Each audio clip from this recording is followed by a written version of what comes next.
Hello, happy Wednesday, everybody.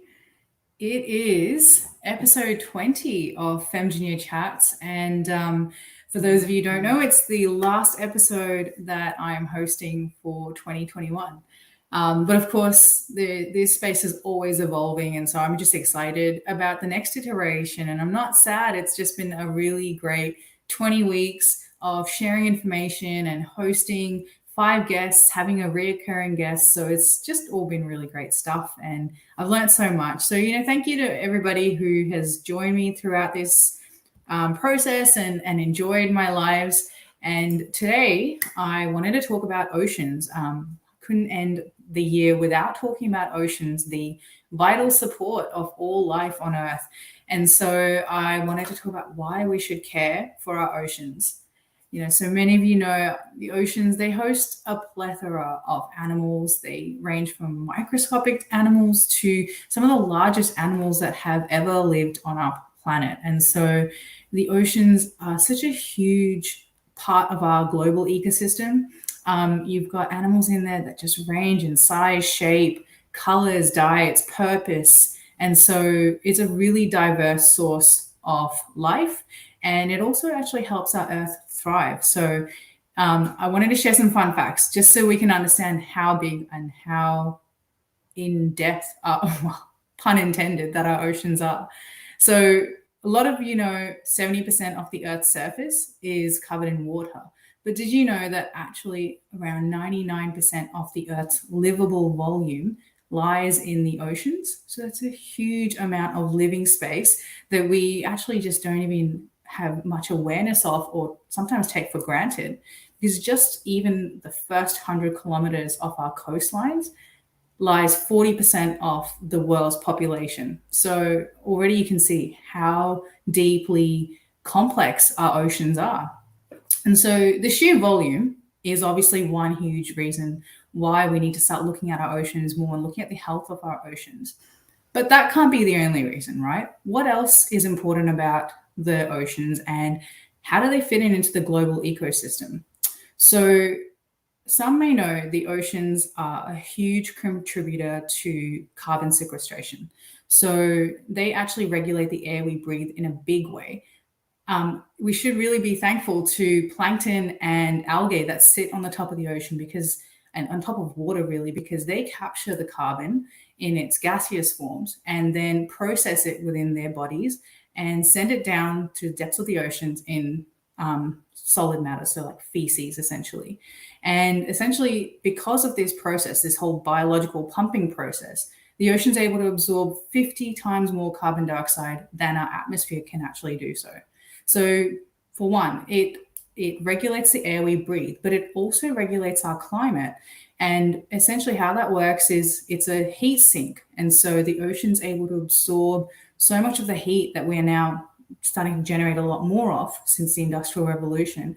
And so being 70% of our Earth's surface is able to absorb and transport the heat towards cooler places, which is why a lot of the heat actually travels from the core countries, sort of like the core living areas around the equator, out towards the poles, the North and the South Pole. Now, aside from the air regulation, the climate regulation, the things we don't really see, there are plenty of things we do see in direct connection with the ocean. So transportation, around 70% of global trade actually happens across the ocean. And, it hosts, it's a place of essentially various products. So food, medicine, recreation and fun, deep sea diving, kayaking, all of these things happen within the ocean. So you can see there's a huge economic benefit around the ocean. And we have, unfortunately, in some ways, really commoditized the ocean beyond the things that we see. And so, we obviously see the food that comes from the ocean. We see the medicines that are drawn out of the ocean. We are able to enjoy the oceans ourselves, but there's also a lot of economic benefits around the job creation and also renewable energy. It's a huge source of renewable energy. So really the actual volume of global trade that happens from the ocean is around 90%. 90% of global trade is just from ocean-related products. And in terms of a value, that's 40% in terms of the global trade value. So the entire global trading system, 40% of that value comes from the ocean. So again, huge amounts of connection to our current way of life. And in order for us to continue thriving the way we have been, obviously conscious of the environment and our impact on the ocean, we need to really start looking at it in greater detail. So that's through obviously the products we buy, but the causes that we support as well. I don't know if you've heard of this term. So it's natural capital. And I really loved when I first heard this term several years back. And what it really means is, you've got project capital, for example. It's the cost and value of a project. What natural capital is essentially the same thing. It's natural environments and their value, their monetary value in our current economic system. So how do we value this natural environment? And so when you think about these facts that are sort of thrown around about the volume of trade that comes out of the ocean and from the ocean and through the ocean, and the value of it in a global economic system, really, at the very least, if we were to place a value on our oceans, it's worth somewhere around 50% of our global economy because of how much we take from the ocean and use and create revenue from. So that's one thing, the products, the jobs, the services that come through the oceanic systems. But I did also mention another thing, the energy capacity, renewables. There's a huge capacity for renewables from the ocean, and that is a valuable commodity. So the actual value of the ocean, if we were to place a natural capital value on it, is at the very least around 50%. So if that means at the very least 50% of our global economy is based on that, then we need to be actively looking at it more. And as you can see, the market is recognizing that, with the community, well, the global community is recognizing that, with all the documentaries that are coming out and more voices being heard around, fighting ocean degradation and biodiversity loss. So yeah, I hope it's something that's also very much on your own radars. And, essentially it's going to become very important as we start to shift towards this more carbon, circular, sustainable economy that we're starting to see that's emerging.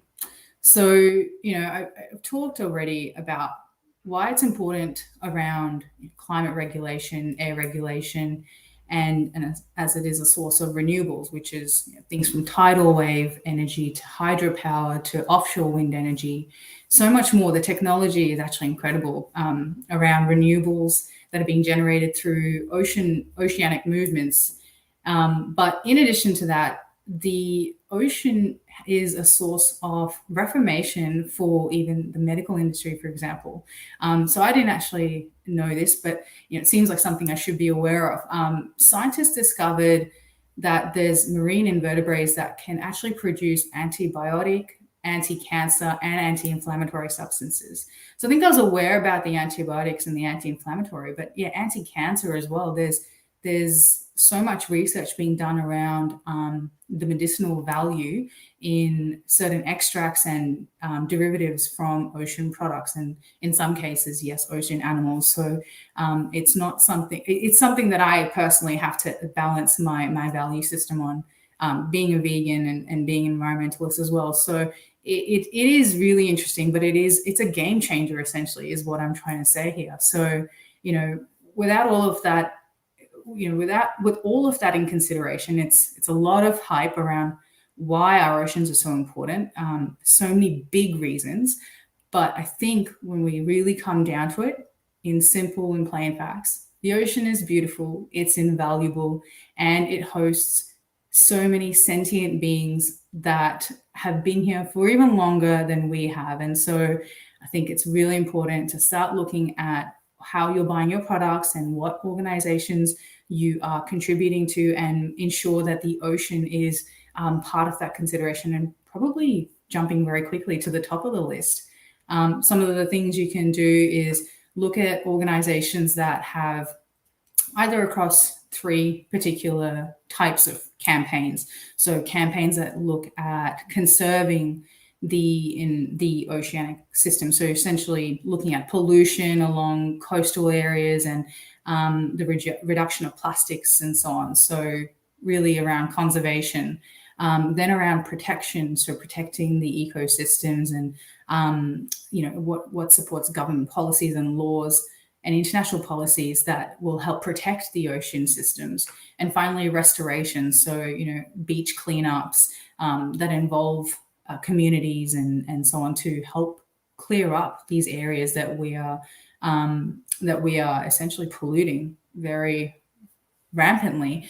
And so, yeah, 3 areas in particular to look at. And I think I touched on it earlier around the policy side of things.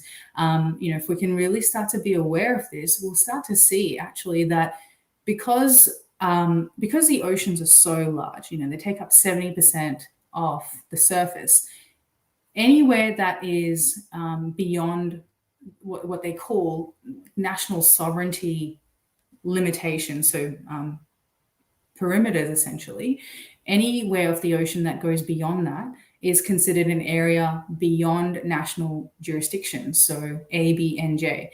And so any area that's outside of that is usually not even looked at in terms of oceanic reformation and restoration and protection and so on.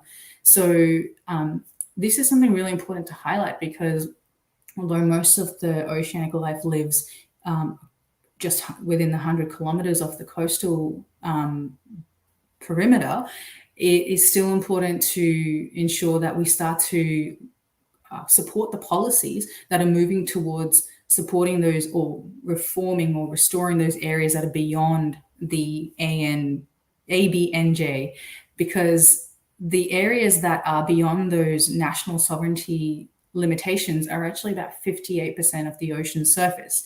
And obviously the volume is even deeper. Well, the depths are even larger over there. And so therefore the volume of life or the volume of ocean that we are not accounting for at the moment is even greater. So essentially the problem, or the challenge, I want to put it forward as a challenge, is even greater than we can even begin to understand, and well beyond what we see just from sitting on a beach or going in a yacht or a boat. So yeah, I think really important to start putting this at the top of your list and look into it, do your research and understand what kind of organizations you can start to support that are looking at conserving, protecting, restoring our oceanic systems and the ecosystem within it, the animals, the biodiversity, and start to clean up and reform our oceans, and keep it as the vital source of life, because value it as a vital source of life, because once we lose that, there's so much to follow very rapidly that we will see in land systems. So it's all very directly intertwined and interconnected. So yeah, really important thing to talk about, and I'm just really glad to share this with you. Not a highly, well, I mean, there was a lot of numbers in there, but hopefully it was not too cumbersome to listen to. I think just wanted to keep it fun and informative, and hopefully inspire you to take action in your own way. And yes, hopefully you've enjoyed this final episode of FemGineer Chats.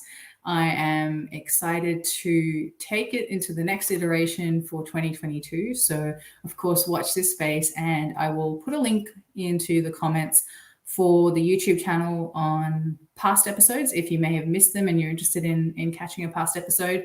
And thank you for joining me live today, and I hope you have a wonderful rest of the week. Take care. Bye-bye.